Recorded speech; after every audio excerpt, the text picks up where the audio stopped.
شاعر كبير افتقدناه كثيرا، وعاد اليوم إلى مسكنه بيت الثقافة الشاعر الكبير بكر مهدي.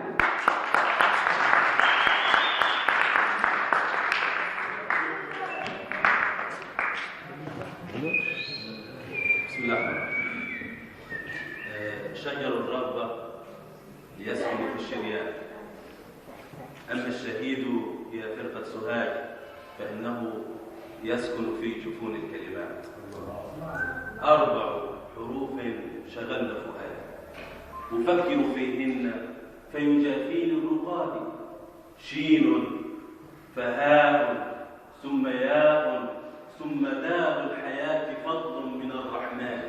شهيد 4 حروف شغلن فؤادي، أفكر فيهن فيجافيني الرقاد. غير أني أحتال في عينيك يا شهيد معنى، وأعادي لأجلك جميع العباد.